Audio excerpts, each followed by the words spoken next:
వెంటనే phone tapping చేసిన జయశ్రెడ్డి శాసనసభ్యత్వాన్ని వెంటనే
ఇక్కడికి వచ్చిన జానన్న దళానికి ప్రత్యేకంగా ఉద్యమం ఉందని తెలియజేసుకుంటున్నాం.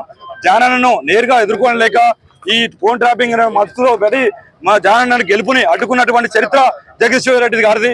ఇప్పటికైనా మా బీసీ లోకం, ఎస్సీ లోకం, ఎస్టీ లోకం ఏకమయ్యి జానన్నకు అండగా నిలుస్తామన్నది.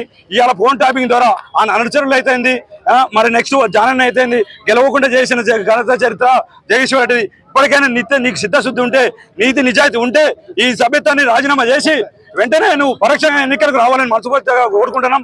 నీకు సిగ్గు శరం లేదని చెప్పేసి ఈ సమయంగా హెచ్చరిస్తా ఉన్నాం. నీతిమాల చర్యగా ఫోన్ ట్యాపింగ్ చేసి ఇప్పుడు ఇవాళ ఈ సమాజంలో సిగ్గుచేటు తెచ్చుకున్నావు జగదీశ్వర్ రెడ్డి. ఖబర్దార్ జగదీశ్వర్ రెడ్డి, నీ పత్రము ఈ బీసీ నాదం నుంచే పత్రమైందని తెలియపరుస్తున్నాం. ఫోన్ ట్యాపింగ్ ద్వారా విద్యార్థి లోకం ఏకమై ఇవాళ జానంగా ఉందని చెప్పేసి తెలియపరుస్తా ఉన్నాం. ఖబర్దార్ జగదీశ్వర్ రెడ్డి.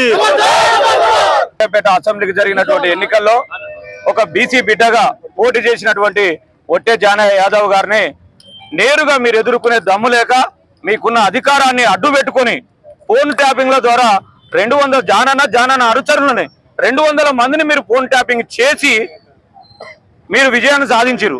నిజంగా మీది నైతికమైన విజయం కాదు జగదీశ్వర్ రెడ్డి గారు. మీకు నిజంగా చిత్తశుద్ధి ఉంటే ఈ రోజే తక్షణమే మీరు రాజీనామా చేయండి. మళ్ళీ ఎస్సీ ఎస్టీ బీసీల తరఫున మా జానన్న నిలబెడతాం. మిమ్మల్ని కూడా మీరు రాజకీయంగా రండి, ప్రజలకు వెళ్దాం. ఎవరిది విజయమో ఈ రోజు చూద్దాం. మీకు నైతికంగా మీరు గెలిచినట్టు కాదు. మీరు ఇప్పటికైనా చిత్తశుద్ధి తెలుసుకోండి. మీ ప్రభుత్వం అండతోటి మీరు చేసినటువంటి మోసాన్ని ఈ రోజు మేము ఖండిస్తున్నాం. తక్షణమే మీరు రాజీనామా చేయాలి. ఈ రోజు అధికారంలో ఉన్నటువంటి కాంగ్రెస్ ప్రభుత్వం కూడా చిత్తశుద్ధితో చేసి జగదీశ్వర రెడ్డి గారి సభ్యత్వాన్ని వెంటనే రాజీనామా చేయాలని డిమాండ్ చేస్తున్నాం. ఈ రోజు జగదీశ్వర రెడ్డి గారు మా జానన్న గారు ఫోన్ ట్యాపింగ్ చేసిన దానికి నిరసనగా ఈ రోజు దిష్టి బొమ్మ కార్యక్రమం చేసి తగలబెట్టి ఈ రోజు నుంచి మేము ఉద్యమాలు స్టార్ట్ చేయబోతున్నాం. జగదీశ్వర రెడ్డి రాజీనామా చేసి ప్రత్యక్ష ఎలక్షన్లకు వచ్చేంత వరకు కూడా మేము జానన్న తరపున పోరాటం. ఇది ఎస్సీ ఎస్టీ బీసీల ఐక్యత. ఒట్టే జగనన్న గారు గెలుపు కోసం మళ్ళీ ప్రయత్నం చేస్తాం. వారు తక్షణమే రాజీనామా చేయాలి, ప్రజల్లోకి పోవాలని మేము హెచ్చరిస్తున్నాం. ప్రజాస్వామ్యాన్ని కూని చేసే విధంగా గత పాలకులు బీఆర్ఎస్ ప్రభుత్వం గాని ఆ ప్రభుత్వంలో ఉండబడినటువంటి కొంతమంది స్వార్థపరులు గాని ప్రజాస్వామ్యాన్ని కూని చేసే విధంగా ఫోన్ ట్యాపింగ్ చేసేసి అసలుకు చాలా అగౌరవంగా అసలు ప్రజలంటే లెక్కలేని విధంగా చేసినటువంటి విధానం కొనసాగింది.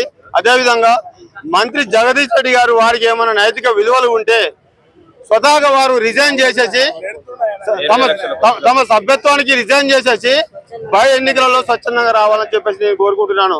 వారు ఎక్కడ కూడా అభివృద్ధి చేయలేదు. కేవలం అరచేతిలో వైకుంఠం మాత్రమే చూపించుండు. పెళ్లి సందర్భంగా అరుంధతి నక్షత్రాన్ని కనుక ఏ రకంగా చూపిస్తారో నూతన దంపతులకు జగదీష్ రెడ్డి గారు అభివృద్ధి పేరుతో ఆనాడు తెలంగాణ పోరాటంలో ప్రాణాలు త్యాగం చేసే కుటుంబాలను సైతం అనగదొక్కి వారు ఎలాంటి పోరాటం చేయకుండా కేవలం మంత్రి జగదీష్ రెడ్డి గారు మాజీ మంత్రి జగదీష్ రెడ్డి గారు కేసీఆర్ కు అత్యంత సన్నిహితులుగా ఉండి ఇక మీ అందరూ తెలుసు సోడా కలపడం అనే విధానం అన్నది. అది వారు సోడా కలిపిరా కూల్ డ్రింక్ కలిపిరా అనేది మీ మీడియా మిత్రులకి మాకంటే ఎక్కువ తెలుసు. కాబట్టి అట్లా అత్యంత సన్నిహితంగా ఉండి వారు తెలంగాణ ప్రజల నుండి దోచుకున్నారు తప్ప ఏ రోజు తెలంగాణ ప్రజలకు ఏ ఒక్క వర్గానికి కూడా న్యాయం చేకూర్చలేదు. అయితే ఇలాంటి కూని చేసే నాయకులకు తగిన బుద్ధి చెప్పే విధంగా మాజీ మంత్రి జగదీష్ రెడ్డి గారి యొక్క దిష్టి బొమ్మను తగలబెట్టడం జరిగింది. మాకు అగ్రవర్ణాలు అంటే ఏ రోజు కూడా వ్యతిరేకం కాదని చెప్తున్నా. కేవలం అగ్రవర్ణాలు అయినప్పటికీ కూడా సామాజిక స్పృహ కలిగిన ప్రతి అగ్రకులానికి సంబంధించిన వ్యక్తి కూడా మా కుటుంబ సభ్యులే. సామాజిక స్పృహ లేనటువంటి కుటుంబ సభ్యులైనా సరే వాళ్ళు మా శత్రువుల్లో పరిగణిస్తాము. సామాజిక వర్గంగా మా కుటుంబ సభ్యులైనా సరే వాళ్ళు సామాజిక స్పృహ లేకుండా బీసీ ఎస్సీ ఎస్టీ వర్గాలను అడగదొక్కే